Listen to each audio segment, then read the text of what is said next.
सभी का स्वागत है आपके अपने चैनल में। सभी सदस्यों का अपने चैनल के बहुत बहुत आभार। आप सभी देख रहे हैं आपका अपना लोकप्रिय चैनल और मैं हूं प्रेम वाजपेयी। खबरों को लाइक करें, शेयर करें, कमेंट करें। चैनल को अगर नहीं किया है जिन लोगों ने अभी तक सब्सक्राइब, वो लोग चैनल को हमारे सब्सक्राइब कर लें और हर छोटी बड़ी खबर से रहें होते रूबरू। आपको बता दें कि ये जो तस्वीरें आपको नज़र आ रही हैं 16 जनवरी 2023 दिन मंगलवार की हैं।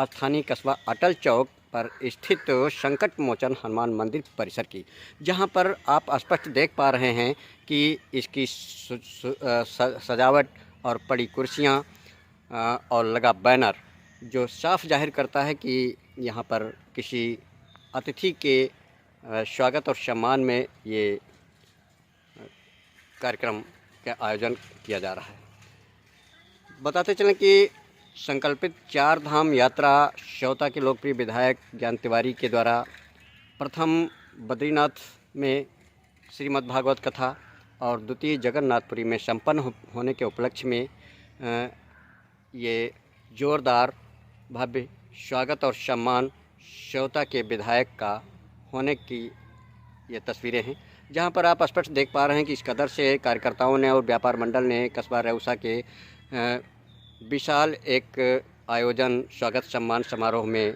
अपने विधायक का स्वागत सम्मान किया। स्मृति चिन्ह और अंग वस्त्र देकर के बारी बारी से टीका चंदन भी किया और वहीं पर श्योता के विधायक ने पूरी तरीके से अपनी भारतीय जनता पार्टी की जन कल्याणकारी योजनाओं के बारे में प्रकाश डाला और जगन्नाथपुरी में धाम के में प्रकाश डाला उसकी विशेषताओं पर, और वहीं पर कई सौगातें भी दे डाली जो आप देखेंगे। लेकिन वहीं पर श्योता के विधायक बोल क्या गए, ज़रा गौर फरमाइए, पूरे वीडियो आप देखिए, बहुत कुछ मिलेगा कि ये श्योता विधायक आखिर बोले तो क्या बोले और क्या बोल गए, क्या ऐसा उनको बोलना चाहिए, ये आप देखें पूरी वीडियो में।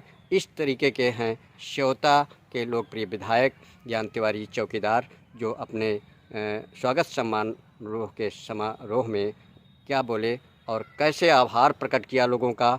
और सबसे पहले वहीं पर आते आते मंदिर परिसर में सभी स्थित देवी देवताओं को नमन किया, सर झुकाकर आशीर्वाद लिया, प्रणाम किया बारी बारी से और पुजारी से आशीर्वाद ग्रहण करने के बाद तब जाके स्वागत सम्मान समारोह स्थल पर पहुँचे और कुर्सियों पर विराजे। वहीं पर बारी बारी से लोगों ने काफ़ी प्रशंसा की। आइए देखें तो आखिर ऐसा श्योता के विधायक क्या बोल गए, क्या करना।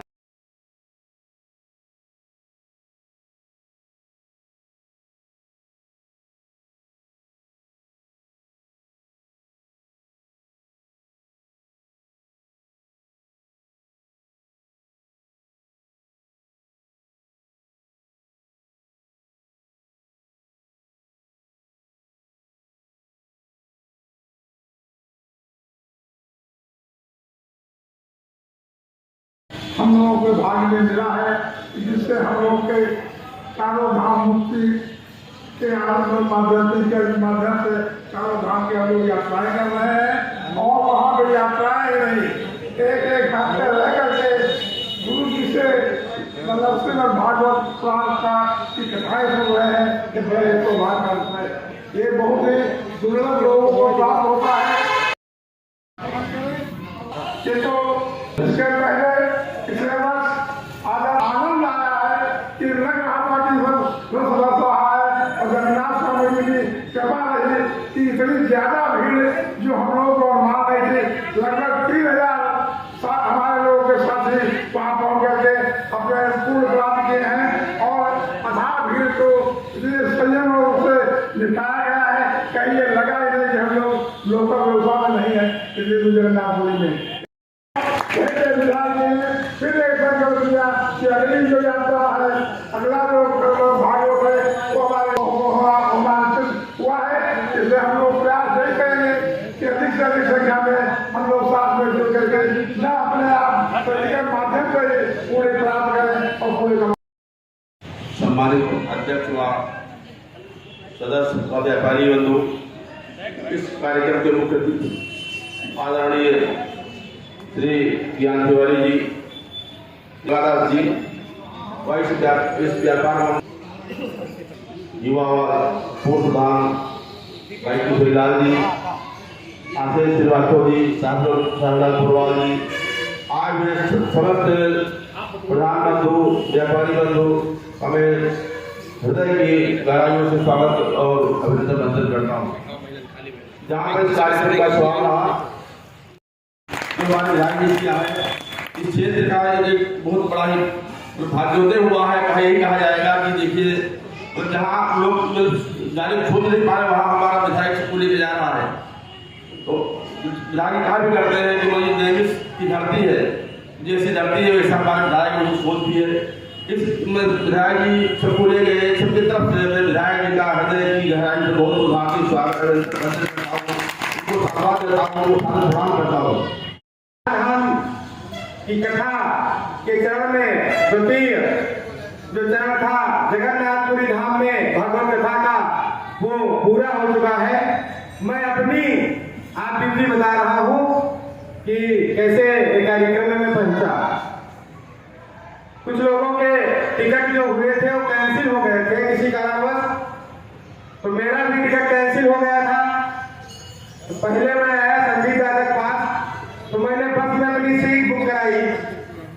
फिर माननीय विधायक जी से बात हुई तो विधायक जी ने कहा कि तुम तुरंत आओ, कैसे भी हो व्यवस्था करके मैं ले चलूंगा। तो विधायक जी ने जो विधायक जी की सीट थी वो हमको दी, उसके द्वारा मैंने जगन्नाथपुरी धाम की यात्रा की। और माननीय विधायक जी ने जो ट्रेन में उनके साथ जितने भी लोग यहाँ से गए थे, अभिभावक के रूप में प्रत्येक यात्री का उसके हर डिब्बे में जा जाकर उसकी व्यवस्था भोजन पानी की सभी की चिंता की। ऐसे हमारे माननीय विधायक जी हैं। और जब मैं वहाँ कार्यक्रम जब भागवत कथा हो रही थी तो भगवान जगन्नाथ की भी कृपा जो हमारे साथी थे उन लोगों पर बहुत ही बड़ी। जो शास्त्रिक मंडल था वहां से 3 बजे दर्शन करने के लिए चले, लेकिन धीरे धीरे रास्ते में समय पूरा हो गया। हम मंदिर में पहुंचे तो 5 बज गए थे और मंदिर के दर्शन के लिए रोक दिया गया था। तो हम लोगों ने बहुत ही पास से ध्वजा दर्शन किया और भगवान जगन्नाथ प्रभु के बहुत ही दिव्य दर्शन उस दिन हम सभी लोगों को प्राप्त हुए। हम सभी चौथा विधानसभा क्षेत्र के लोग बहुत ही सौभाग्यशाली हैं कि हमें माननीय ज्ञान तिवारी जी के जैसा सजग प्रहरी हम व्यापार मंडल के द्वारा जो यहाँ पर सफाई की महिलाएं सफाई करती हैं उनको कंबल वितरण किया जाएगा। तो मैं पुष्पा देवी जी से आग्रह करके पूजा जी, गुड़िया, रुचि जी, आप सब लोगों का भी अभिनंदन करें। हमारे समाज को कंबल वितरण कर रहे हैं तो एक का स्वागत करें। अशोक जी, सोनेलाल हमारी और दीपू वाजपेयी जी की, संदीप वाजपेयी जी की वार्ता करते हैं। बहुत ज्यादा मैं धर्म का जानकार नहीं हूँ, बहुत ज्यादा अध्यात्म का ज्ञान नहीं है, लेकिन एक बात मैं कहने के लिए यहाँ पर आया हूँ। और जो बात मैं कहने जा रहा हूँ हो सकता है किसी को चापलूसी नजर आए, लेकिन मैं चापलूसी बिल्कुल नहीं करता हूँ। मंदिर पर जब करते हैं तो यहाँ पर आने वाले जितने भी आगंतुक होते हैं उनसे मिलने में, उनका सत्कार करने में, उनका सम्मान करने में कहीं न कहीं हम लोगों से गलतियां हो जाती हैं। माननीय विधायक जी से मैं एक बात और कहना चाहता हूं कि आपके सानिध्य में आकर के ही विगत 7 वर्षों में ही मुझे प्रभु की भक्ति मिली है। हमने कैसे पूजा करना है, कैसे कहाँ जाना है, किस मंदिर में कहाँ जाना है, कैसे सर झुकाना है, ये हमने आपसे सीखा है। इसमें कोई दो राय नहीं है। मंदिर के प्रांगण में खड़ा हूँ, किसी तरह का झूठ नहीं हूँ। और मैं बहुत प्रसन्न इसलिए भी हूँ कि हमारे अपने लोग जैसे डॉक्टर वाजपेयी जी हो, बाबा जी हो, आशीष जोशिया हो, साहेबलाल दादा हो, आप लोग जब तारीफ करते हैं तो कोई बड़ी बात नहीं है। आपके अपने हैं विधायक जी, आप तारीफ करते हो तो बनता है। लेकिन जब मैं चौराहे पर खड़ा होता हूँ और जिनके मत हमसे आपसे नहीं मिलते हैं वो जब आपके इस कृत्य की तारीफ करते हैं मन गदगद हो जाता है, इसलिए मुझे बोलना पड़ता है। माननीय विधायक जी की भेंट मेरी मंदिर दरबार में ही हुई। माननीय विधायक जी, मैं और राजेश सोराव भाई, प्रकाश भाई थे, पूरे आनंद में सरोकार थे। जो मैंने अशेष जोशिया से जिक्र भी किया कि भजन गाते हुए माननीय विधायक जी मिले। मैं कथा तो बहुत अधिक नहीं सुन पाया क्योंकि इतनी अच्छी अच्छी जगह है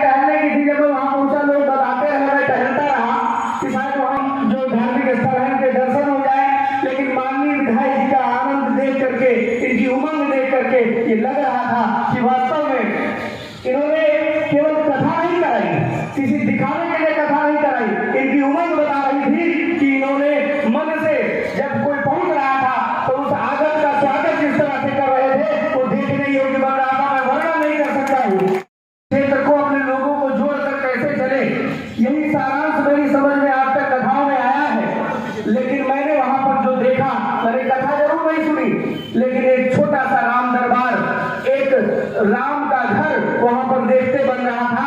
माननीय विधायक जी एक व्यक्ति से कथा सुनने के पहले या कथा सुनने के बाद जाकर के मिल रहे थे।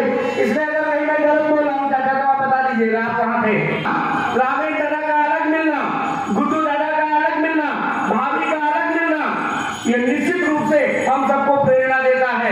और हम सब आपको आश्वस्त करते हैं कि आपके निर्देशन में कभी भी हम सब अपने पद से, अपने इस धार्मिक पद से, अपने सामाजिक जो हमारे दायित्व हैं उनसे कभी भी हम पथभ्रष्ट नहीं होंगे। और आपके पीछे खड़े होकर के हो सकता है आपके पुण्य कर्मों के लाभ से हम सबका भी जीवन सुखमय हो, किसी खुराफात में तो नहीं पड़े हो।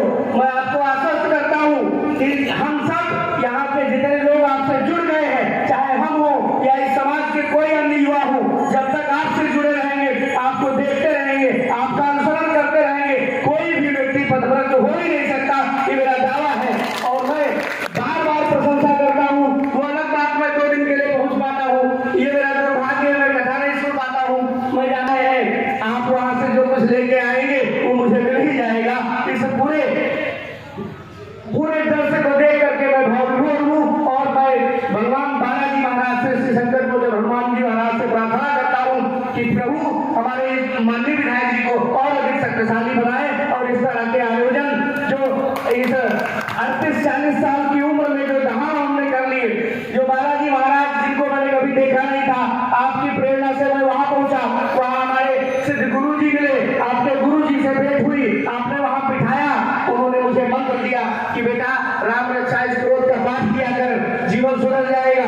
मैंने वहां से अनुसरण किया, मैंने पाठ करना प्रारंभ किया, तब से लेके आज तक मेरे जीवन में कोई बाधा किसी तरह। सदन में बैठा हुआ कोई व्यक्ति नहीं कह सकता है कि धार्मिक मामलों में हमारे माननीय विधायक जी के जैसा सरल कोई पढ़ाई करके कथा का श्रवण किया। विद्यार्थी परिषद के जीवन से निकल करके रविंद्र जी जो आज विधायक जी के जो विधायक जी के प्रतिनिधि हैं, उन्होंने जिस भाव विभोरता के साथ उस कथा को सुना वो वास्तव में अनुसंधीय है। बालाजी के दरबार में बजरंग बली के दिन, आज मंगलवार का दिन है, मैं बजरंग बली का उपासक हूँ। मैं बजरंग अपने हृदय की गहराइयों से अपने इष्ट प्रभु से मांगता हूँ कि 4 साल 4 धाम नहीं, पूरे जीवन भर सारे धाम का संकल्प विधायक जी के अंदर बना रहे और हम सबको ये प्रेरणा मिलती रही। इन्हीं शब्दों के साथ मैं आदरणीय विधायक जी से बोलो श्री राम जी भगवान की, श्री हनुमान जी महाराज की जय, बाबा जगन्नाथ, जय बाबा जगन्नाथ। पावन धरती और 88,000 ऋषि मुनियों की तपस्वी, एक तरफ आदि गंगा गोमती और दूसरी तरफ माँ सरयू की तलहटी पे बसा हुआ हमारा रेवसा, और रेवसा में श्री हनुमान जी महाराज, जहाँ संकट मोचन, सबके संकट हरने वाले कलयुग के इस देवता श्री हनुमान जी महाराज जी के प्रांगण में आयोजित भगवान जगन्नाथ जी की कथा सुनकर आए हुए सभी श्रोतागण, और ये हम कह सकते हैं जो 88,000 ऋषि मुनि थे, कहीं न कहीं हम उन्हीं के वंशज हैं। उनका रूप अलग हो सकता है, योनि अलग हो सकती है, वो बात सतयुग की थी, लेकिन कलयुग में कहीं न कहीं आज भी वो ऋषि मुनि कोई वटवृक्ष के रूप में, कोई हमारे आपके रूप में इसी धरा पे विराजमान है, विद्यमान है। ऐसे लोग जब पावन जगन्नाथ जी में भगवान पावन की कथा सुनते हैं तो निश्चित तौर से उनका मन निर्मल होता है, और जब मन निर्मल होता है तो स्वतः भगवान अपने परम जहाँ जिसका भक्त होता है, जिसका मन निर्मल होता है, उस पर भगवान जगन्नाथ जी की और श्री हनुमान जी महाराज की कृपा बरसती ही रहती है, बरसती ही रहती है, बरसती ही रहती है। परम श्रद्धेय गंगाराम जी दास जी, हमारे बुजुर्ग पिता को आदरणीय सुबेदार वाजपेयी जी, आदरणीय रामलखन जी, और हमारे मंडल अध्यक्ष जी भाई किशोरी जी, पूर्व प्रधान जी आशीष जी, हमारे मंच पे बैठे हुए सभी सम्मानित महान भाव, सबका किसी नाम छूट जाएगा तो लोग कहेंगे साहब जी ने मर्यादा पुरुषोत्तम राम जी का जो हम लोगों ने जिस तरीके से चंदा इकट्ठा किया था, जो कार्यक्रम किए थे, वो साहब जी के नेतृत्व में हम लोगों ने काम किया था। क्योंकि भारतीय जनता पार्टी एक ऐसी पार्टी है, हम जिस समाज में काम करते हैं इसमें कोई छोटा बड़ा नहीं होता है, कोई विधायक, कोई सांसद, कोई मंत्री, कोई प्रधानमंत्री, कुछ भी नहीं होता है। कब किसको कौन सा काम मिल जाए और गोस्वामी तुलसीदास जी ने लिखा दिए कि राम काज किए बिना मोह कहाँ विश्राम। तो जहाँ ऐसा भाव रहा हो और आज उसी भाव को प्रकट करने के लिए हमारा पूरा व्यापार मंडल जिसका संचालन संदीप जी सहित दीपू जी सहित सभी लोग कर रहे हैं, आप सभी लोग रामचंद्र जी से लेके आचार्य जी, सभी ललित जी, जनार्दन जी लोग, काफी लोग हमारे बहनें सब जगन्नाथपुरी गई थी।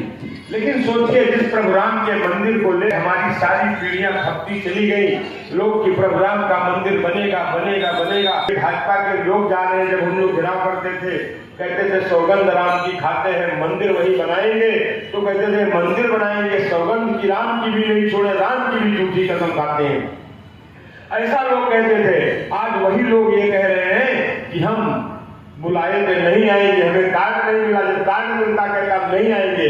इसलिए अब सोचिए जरा कि कहाँ जा रहे हैं वो लोग, क्या है उनकी सोच, क्या है चिंतन। अरे आप सोचिए इसी सेवता विधान से सब हमको लगता है किसी ने 10 रुपया, किसी ने 5 रुपया, किसी ने 1 लाख रुपया, किसी ने 1000 रुपया, किसी ने 500 रुपया, किसी ने 100 रुपया, मतलब 10 रुपए से कम किसी ने नहीं दिया था। और हमको लगता है 1,51,000 तक भी देने वाले लोग थे। 20 लाख रुपया अपनी सेवता विधानसभा से राम के मंदिर में। हम लोग कभी थाने में भी नहीं, हम लोग थाने में भी जा करके कि प्रभु राम का काम है और किसी से जबरदस्ती नहीं लिया गया। जो अपनी श्रद्धा से कुछ मुस्लिम भाइयों ने भी उसमें सहयोग किया, आकर के रसीद कटवाए। आज देखिए वो पैसा जो आपने दिया है वो पैसे से नहीं मंदिर बन रहा है, उस पैसे के ब्याज से ही मंदिर बन के तैयार हो गया है। ये देश की जन भावनाएं हैं। जहाँ ऐसा दिव्य और भव्य प्रभु राम का मंदिर हो, कौन राम? वही राम जिनका शिव जी निरंतर जाप करते हैं।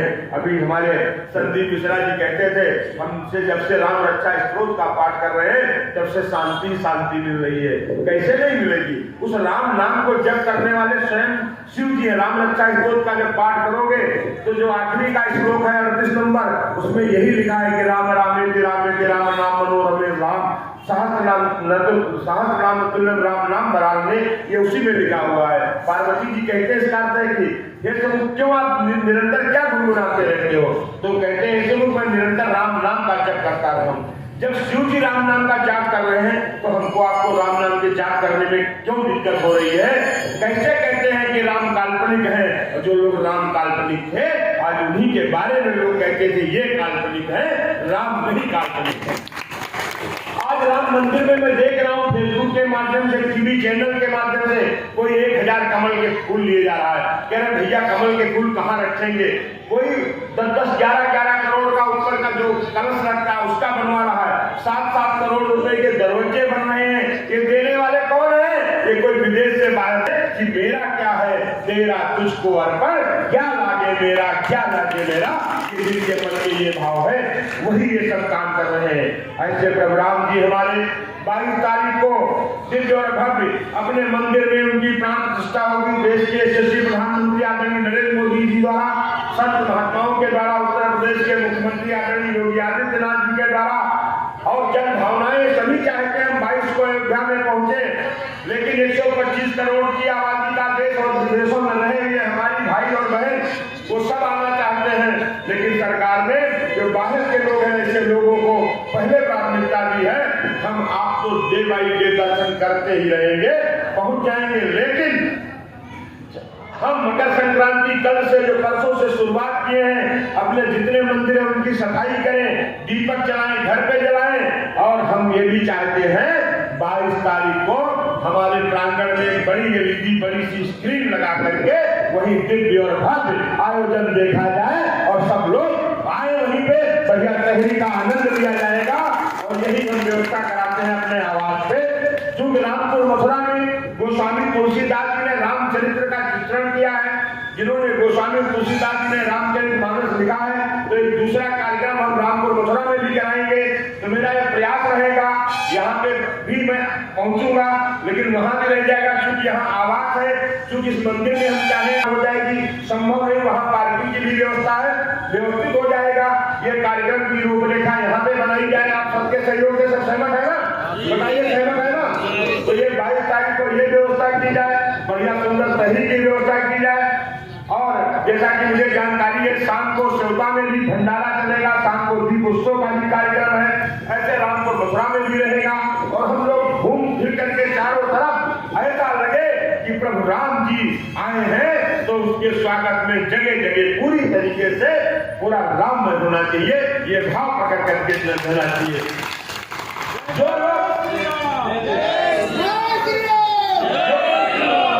लोग अंत में जब चार लोग कंधे में रखते हैं तब कहते हैं कि क्या है, राम नाम सत्य है, राम बोलो मुक्त है। जिसको बोलने से जब व्यक्ति अपने प्राण छोड़ देता है, उसके चारों तरफ बोलने वाले ये बोलते हैं कि राम नाम से मुक्ति मिलती है। जिस नाम से हमें मुक्ति मिलती है, हम मरने का इंतजार नहीं करेंगे, हम जीते भी राम नाम कह करके हम जीते जी मुक्ति लेने का काम करेंगे। हमने जैसा कि आज का आयोजन 4 साल 4 धाम और 5वां साल अपना धाम, ये विषय रहा है। मुझे कहने में कोई जरूरत नहीं है कि मैं विधायक नहीं था, अध्यक्ष रहा हूँ या अध्यक्ष भी नहीं था। उससे पहले से लगभग चारों धाम, 12 ज्योतिर्लिंग और काफी जितने हैं देवस्थान, लगभग 95% पूरे देश के जितने तीर्थ स्थान हैं वहां पे मैं कई बार जा चुका हूँ, दर्शन कर चुका हूँ। जब मैं फेसबुक के माध्यम से डालता था, उसमें आते थे तो हमारे क्षेत्र के लोग, जब मैं विधायक हो गया, सब कहते थे विधायक जी अरे आप अकेले दर्शन कर लेते हो, हम तो गायब हो जाते हो, कभी हमको भी साथ ले चलो, कभी हमको भी साथ ले चलो। यहाँ के ऐसे लोग हैं जिन्होंने आज तक ट्रेन नहीं देखी है, बाकी छोड़ दिए ट्रेन नहीं देखी है, जो कभी व्यवसाय से बाहर नहीं गए। मेरा ये प्रयास रहा और इतना ही नहीं, आज हमारे बीच में आदरणीय किशोरीलाल शुक्ल जी नहीं है। मैं एक दिन उनके दरवाजे पे बैठा था तो मैंने कहने लगे आप कहाँ से? हमने कहा मैं बद्रीनाथ से आया हूँ, आपको प्रसाद लाया हूँ। तो कहने लगे मैं 16 साल की उम्र में मैंने सोचा था कि बद्रीनाथ बाबा के दर्शन करूंगा और आज मेरी 92 साल उम्र हो गई है। ये मैं जब पहले क्रम में विधायक था तभी की बात थी, हमको लगता है कोविड के बाद की बात है, कोरोना के बाद की बात है। तो हमने कहा कि बहुत सुंदर इस बार दर्शन हुआ, कोई भीड़ नहीं थी, आराम से मंदिर में बैठ के किया। ये 2020 की बात है। तो उन्होंने कहा, मैंने उस दिन सोचा और बाद में लोग कहने लगे कि नहीं ये तो बात, हमने कहा चलिए मैं आपको दर्शन कराता हूँ। कहने लगे अब क्या जाऊंगा, आपको आंख से दिखाई नहीं पड़ रहा है तो अब कैसे दर्शन करने जाऊंगा। हमने कहा चलिए आप मन की आंखों से कर लीजिएगा, राम भद्राचार्य जी को मन की आंखों से दर्शन हो जाता है। तो कहने लगे वो तो संत है। अरे हमने कहा जो आज 90 पार कर जाता है वो संत ही हो जाता है। आज के जमाने में 70-75 पार कर जाए, समझ लिए उस बहुत बड़े सत्कर्म होंगे तो 75-80 पार करता है, आप तो 90 पार कर गए। लेकिन वो मेरे मन में कहीं न कहीं बात थी और कई लोगों ने मुझसे कहा, तो मैंने ये सोचा कि क्यों ना हम अपने लोगों को जिस तरीके से हम रोड का निर्माण करते हैं, नाली का निर्माण करते हैं, सड़कों का निर्माण करते हैं, गांव-गांव बिजली पहुंचाने का काम करते हैं, हर चीजों को आपके भौतिक युग की सारी चीजों के लिए हम लड़ाई लड़ते हैं, क्यों ना हम धार्मिक के लिए आपको धर्म की ध्वजा के लिए अपने 4 साल में, क्योंकि मैं स्वयं में सब धामों में कई 3-3, 4-4, 5-5 बार गया हूँ, लेकिन फिर भी कंटिन्यू 4 साल में 4 धाम हमारे कभी भी नहीं हुए हैं। और जब मैं किसी धाम पे जाता था, बद्रिकाश्रम में गया भी, तो हमेशा सोचता था 3-4 दिन जरूर रुकूंगा और अगल बगल खूब घूमूंगा। लेकिन होता यह था कि जब मैं वहां पहुंचता था तो 2 दिन से ज्यादा, कभी 2 रात से ज्यादा मैं कभी नहीं रुक पाया।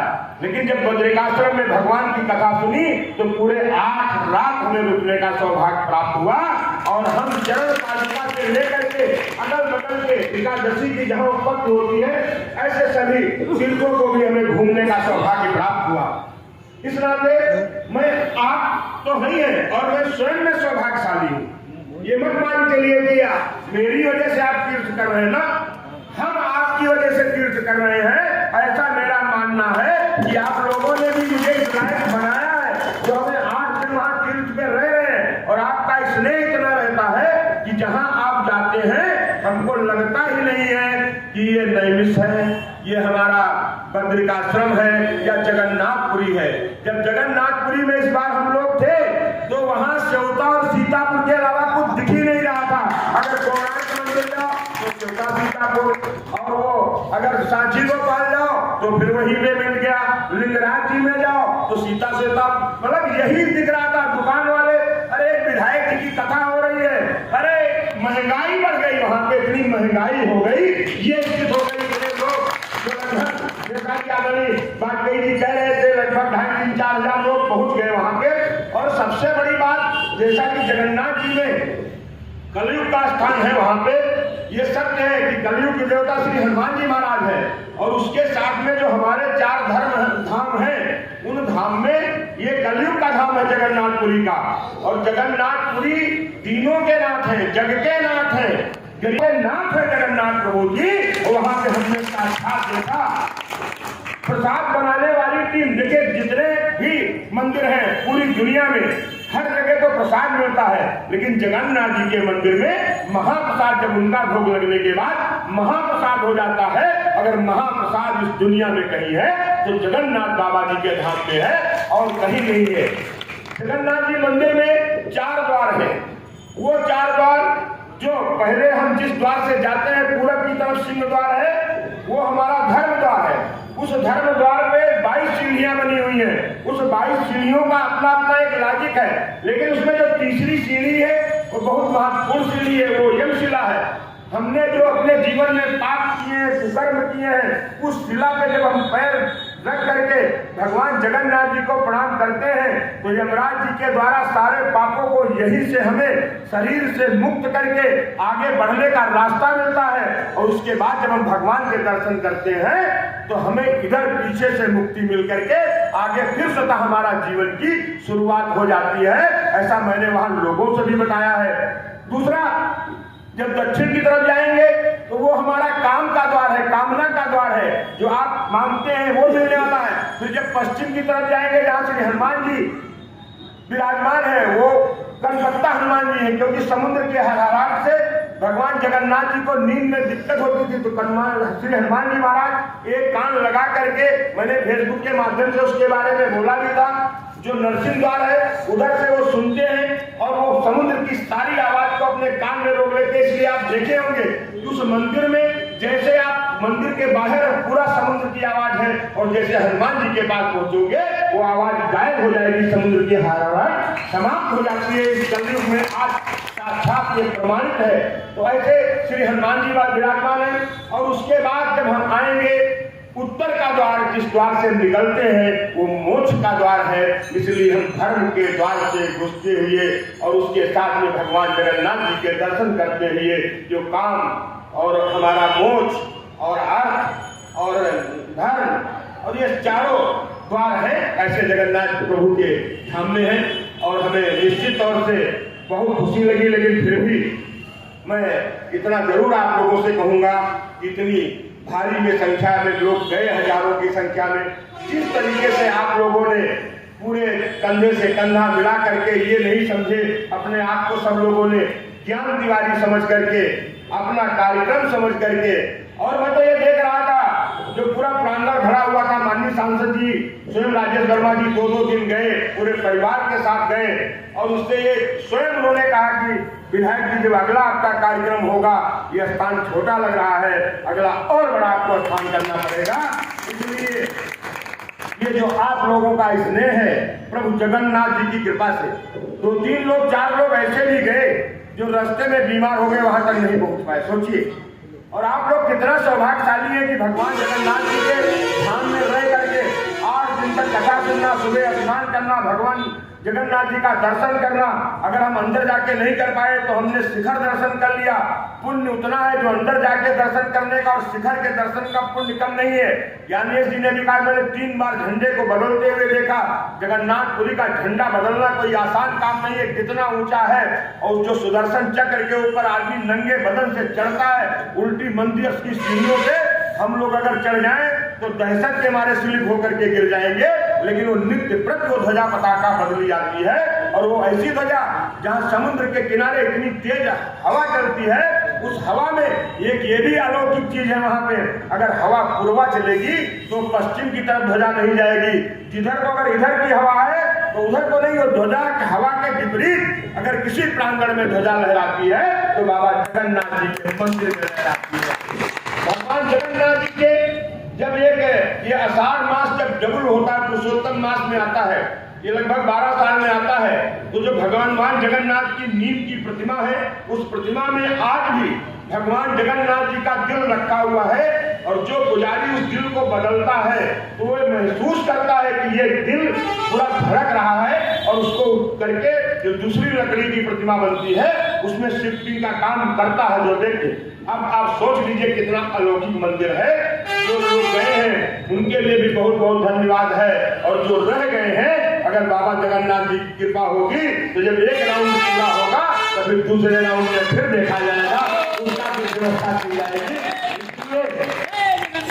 अगर कहीं मोक्ष का द्वार है तो जगन्नाथ जी में है, हमें जरूर दर्शन करना चाहिए। जो नहीं जा पाए हैं वो जरूर आगे जाएं, उनको भी जाना चाहिए। और क्यों नहीं जाना चाहिए, आखिर जग के नाथ वहां बैठे हैं। हम बस एक जिंदगी का मूल मंत्र जरूर बना लीजिए। हम कितना भी पैसा कमा लें, कितना भी लूट ले, गरीबों को लूट ले, ज्यादातर लोग गरीबों को ही लूटते हैं, बड़े आदमी कोई लूट नहीं पाता है। कहने की बात है कि हम बड़े, कोई ज्ञान तिवारी लूट पाएगा? नहीं लूट पाएगा ना, नहीं लूट पाएगा। अगर गरीब का हो तो आवास में लूट लेगा, राशन में लूट लेगा, एक गिलास पानी नहीं पिएगा, कहेगा अरे तो जमादार है, ऐसे है। लेकिन उनके अगर शौचालय आएगा तो लैट्रिन जरूर खा जाएगा। होता कि नहीं होता? मैं गलत क्या बताइए जरा भाई।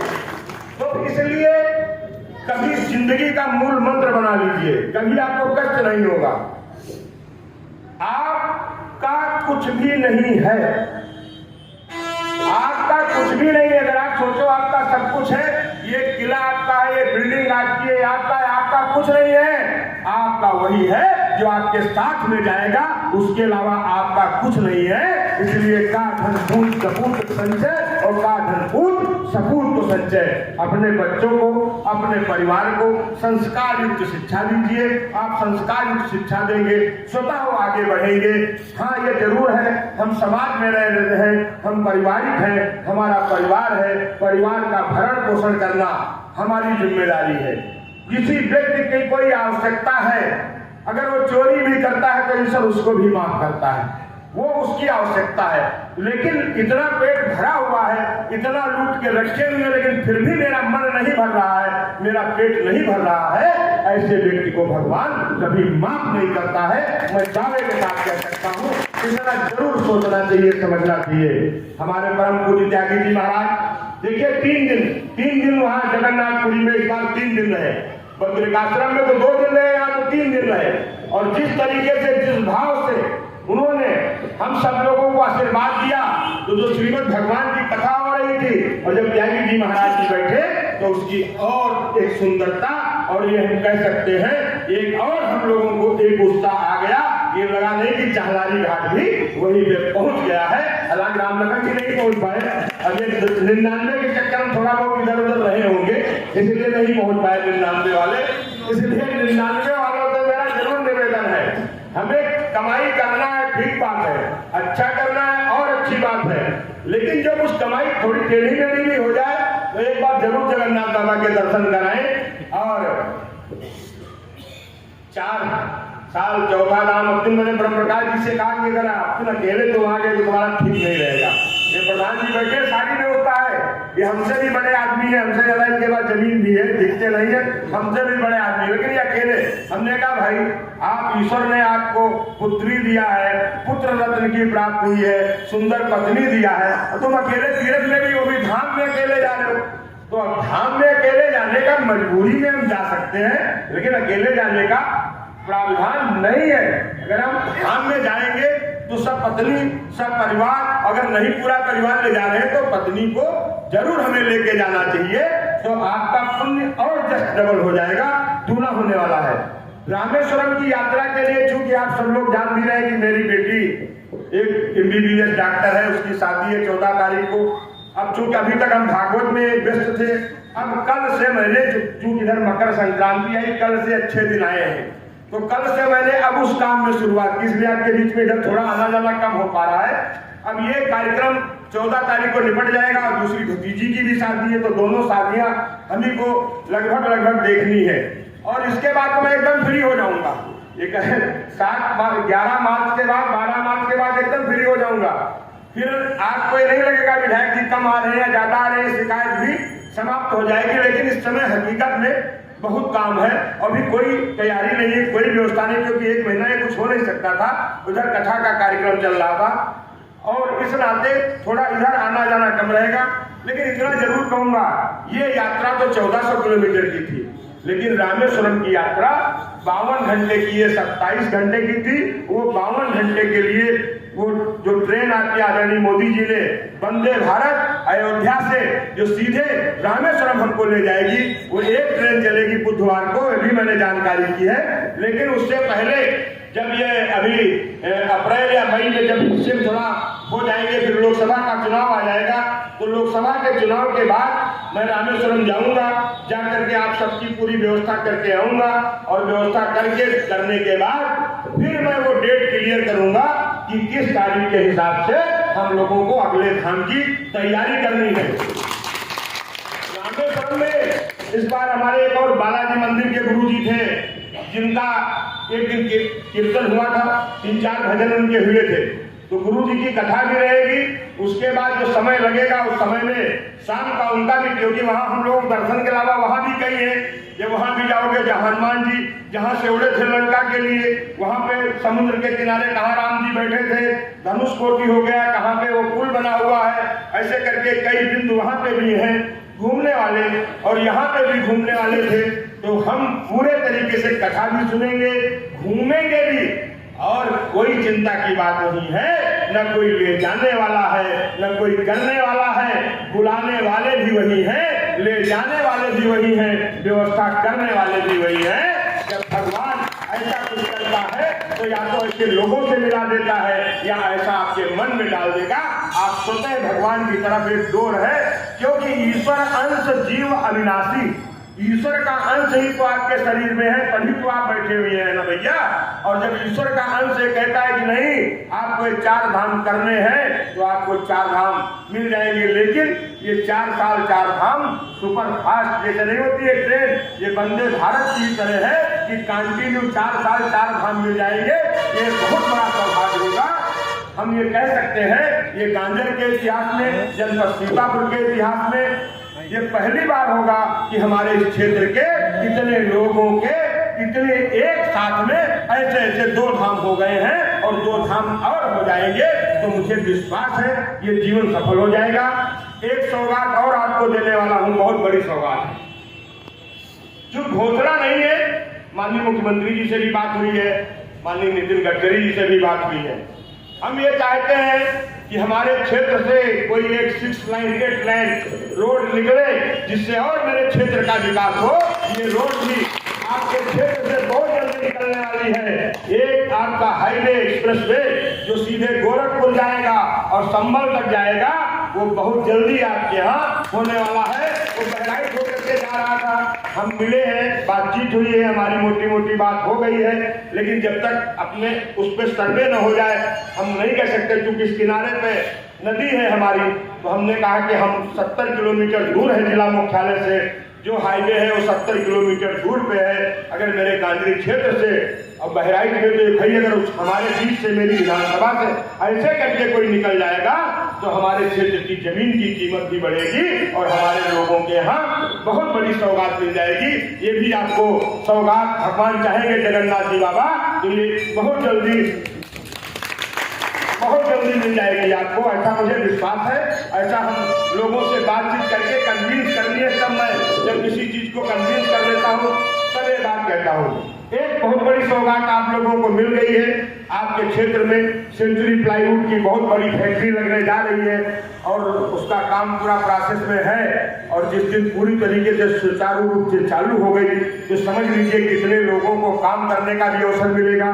जो लोग लकड़ी काट करके दिल्ली मुंबई इधर उधर ले जा रहे हैं, उनको सीधे अपना गेट पास नहीं होता, जैसे गन्ना काट के ले जाते हो वैसे काट करके वहां ले जाओगे, तो ये खुशहाली भी बहुत बड़ी हो जाएगी। इसके लिए मैं अपने माननीय मुख्यमंत्री जी को हृदय की गहराई से बधाई दूंगा कि आप लोगों ने, क्योंकि 2 मैं चुनाव लड़ा, दोनों में माननीय मुख्यमंत्री जी आए।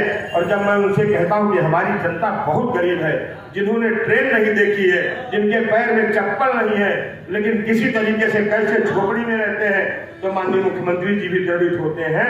आपने देखा पूरे जनपद का खागा निकाल लीजिए, कहीं भी आपको 38,000 प्रधानमंत्री आवास नहीं मिले होंगे मुख्यमंत्री, लेकिन श्रोता विधानसभा में 38,000 लोगों को मैंने प्रधानमंत्री और मुख्यमंत्री आवास देने का काम किया है। ये सब ईश्वर की कृपा, श्री हनुमान जी महाराज की कृपा और बाबा जगन्नाथ जी की कृपा है, जो विश्वास आपने किया। और आप लोग कितने अच्छे हो, आपके बारे में लोग क्या क्या बोलते थे, खुद मिले रहते थे लोग इधर उधर, और सिर्फ जनता को बताते थे अरे गांजर की जनता बड़ी बिकाऊ है, गांजर का पंडित बहुत बिकाऊ है। ये लोग कहते थे, कौन कोई मिल ही नहीं रहे हैं, लोग खरीद रहे थे, लोग दारू बांट रहे थे, लोग मुर्गा बांट रहे थे, लेकिन यहाँ बिना लहसुन प्याज के ऊपर कमल का बटन दबा करके फिर से अपना चौकीदार बना लिया। कहाँ बिकाऊ है भैया, जरा हमको बताओ। वो वही लोग जो बोलते थे जिनकी दुकानें बंद हो गई, वही आप लोगों को बेच लेते थे, अपनी जेब गर्म कर लेते थे।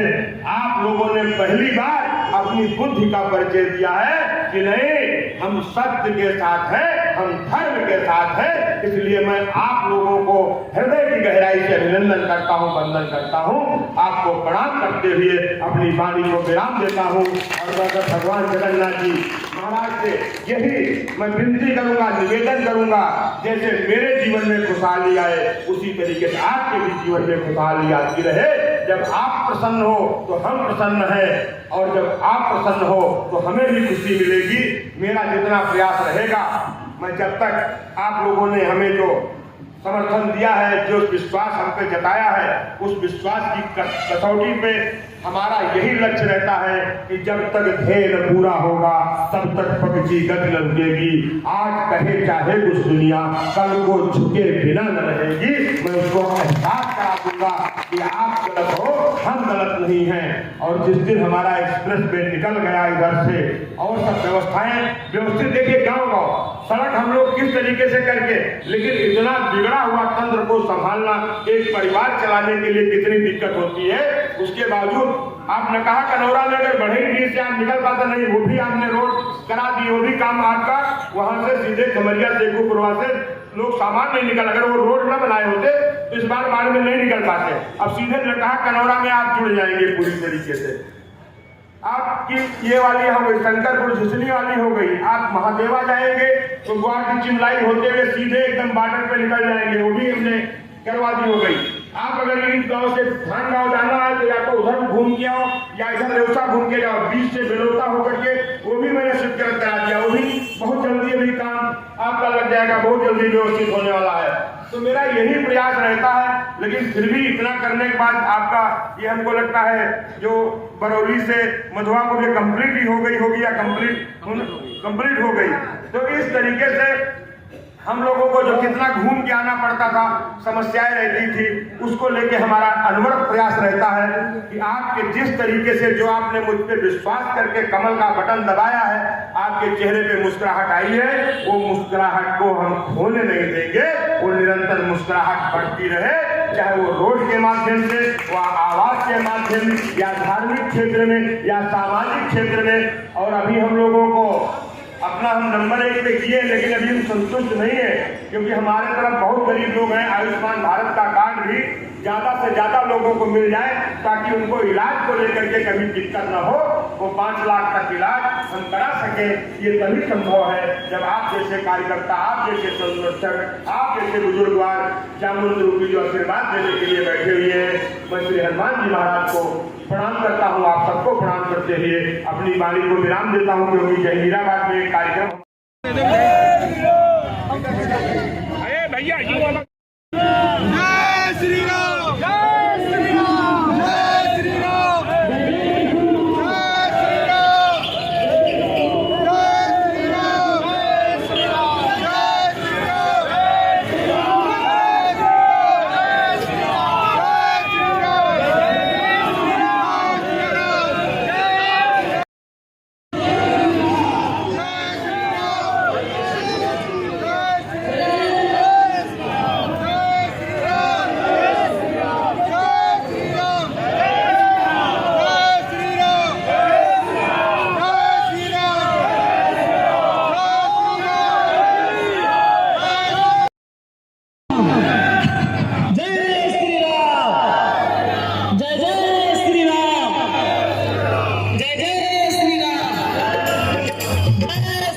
लक्ष्मण सा भाई हो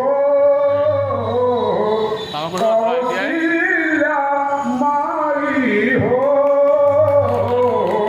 स्वामी तुम जैसा मेरा चतुराई हो स्वामी तुम जैसा मेरा चतुराई हो नगरी हो दासी रघुकुल साधराना हो नगरी हो दासी रघुकुल साधराना हो चरण हो राघव का जहाँ मेरा ठिकाना हो ठिकाना त्याग भरत जैसा त्याग भरत जैसा सीता सी नारी हो लौ सके जैसी संतान हमारी हो लौ सके जैसी संतान हमारी हो धन और दौलत क्या मांगे श्याम प्रभु से मांगे तो फिर नाम और इज्जत क्या मांगे श्याम प्रभु से मांगे तो फिर नाम और इज्जत क्या मांगे मेरे जीवन में अब कर दे मेरे जीवन में अब कर दे तू कृपा की बरसात देना हो तो दीजिए जन्म जन्म का साथ अज देना हो तो दीजिए जन्म जन्म का साथ कि श्याम तेरे चरणों की धूली धन दौलत से महंगी है श्याम तेरे चरणों की धूली धन दौलत से महंगी है एक नजर कृपा की बाबा नाम इज्जत से महंगी है एक नजर कृपा की बाबा नाम इज्जत से महंगी है मेरे दिल की तमन्ना यही है मेरे दिल की तमन्ना यही है करूं सेवा तेरी दिन रात देना हो तो दीजिए जन्म जन्म का साथ देना हो तो दीजिए छैया कर दे तू झुलस रहे हैं गम की धूप छैया कर दे तू जब सब खाई थी चौरासी में हमारे साथ में हमारे जो बेटे भी थे और हमारे बाबा जी थे 7 लोग हम जेल हो गए थे और फिर सबसे बराबर हम निरंतर उसी काम में लगे रहते हैं बराबर निरंतर ये नहीं कि आज हो गया तो नहीं बराबर निरंतर जय श्री राम। हमारे बीच में जो शख्सियत जिनका आज हम लोग को आशीर्वाद और सानिध्य प्राप्त हो रहा है बाबा राम लक्ष्मण जोगी जी आप जामझाड़ा के रहने वाले हैं और राष्ट्रीय स्वयंसेवक संघ के तहसील कार्यवाह जैसे पदों को आपके द्वारा सुशोभित किया गया है राम जन्मभूमि का जब आंदोलन यहाँ पे शुरू हुआ तो सबसे पहले 1984 में दिल्ली में एक धर्म संसद का आयोजन किया गया उस धर्म संसद में एक प्रस्ताव पारित किया गया कि राम जन्मभूमि हमारी है वहाँ पर हम भव्य राम मंदिर का निर्माण करेंगे इस संकल्प के साथ सरकार विश्व हिंदू परिषद बजरंग दल राष्ट्रीय स्वयंसेवक संघ और संतों ने एक निर्णय लिया कि हम भगवान राम की कार सेवा करेंगे तो उसका जो समय निर्धारित किया गया वो अक्टूबर और नवंबर का महीना 1990 का था उसमें यह हुआ कि हम राम जन्मभूमि में कार सेवा करेंगे राम जन्मभूमि को मुक्त कराएंगे राम जन्मभूमि में मंदिर का निर्माण कराएंगे तो जब उस कार सेवा की गूंज गांव-गांव गली-गली में पहुंची तो उस समय लोगों को गिरफ्तार करना शुरू किया गया कि उस कार सेवा को हमें विफल करना है इस क्षेत्र का जो नेतृत्व था वो हमारे आदरणीय चाचा दिलकर प्रसाद त्रिपाठी जी के हाथों में था उनके माध्यम से इस क्षेत्र के लोगों को संगठित किया जा रहा था सारा कार्य हो रहा था बाबा राम लक्ष्मण जोगी जी चाचा ब्रजेश मिश्रा जी और हमारे बीच में आज नहीं है जिनकी स्मृतियाँ हमारे बीच में है जिनकी रामचेरा गुप्ता जी और पृथ्वी नारायण अवस्थी जी मास्टर साहब और भी बहुत सारे लोग जिनके डॉक्टर डॉक्टर उमादत्त वाजपेयी जी, तो आप सबके सहारे यहाँ पर जो योजना बन रही थी उसमें जो सबसे पहले सरकार के द्वारा गिरफ्तारी 6 लोगों की गई, उसमें बाबा राम लखन रस्तोगी जी थे और 5 नाम जो और थे आपके पास हमारे योगेंद्र जी थे, बाबा जो गुरजीत था, हमारे इंजीनियर मास्टर था, सुदीप राव अवस्थी जी और नीलू गुप्ता, ये सब लोग हम हमारे साथ में थे। पहला मेरा नाम था, हमको लेकर आया गया था। आप लोगों को गिरफ्तार किया गया और उस गिरफ्तारी में भी एक बात थी, जो हमारे रामचेला गुप्ता जी थे, इस विद्यार्थी हमारे बीच में हैं, वो एक ऐसे शख्स थे कि उन्होंने वो जेल में भी घोषणा कर दी कि हम अयोध्या जरूर जाएंगे, अगर हमें जेल में भी मौका मिल गया तो हम यहाँ से बुलंद होकर के अयोध्या पहुँच जाएंगे। तो जहाँ तक मुझे याद है, मैं एक बार मिलने नहीं गया था, वहाँ जेल में कोई छोटा था तो उनके हाथों और पैरों में दोनों में बेड़ियाँ भी पड़ी थी। क्यों जाता ऐसी बात थी कि प्रशासन उनतीस दिन तक वहाँ जेल में रहे जी लोगों ने माफी को मांगी, अठैया के हाथ से अठैया के लोग 4-5 लोगों ने माफी मांगी। हमारे ने कहा था कि लोग माफी मांग लेंगे, छोड़ देंगे हमारे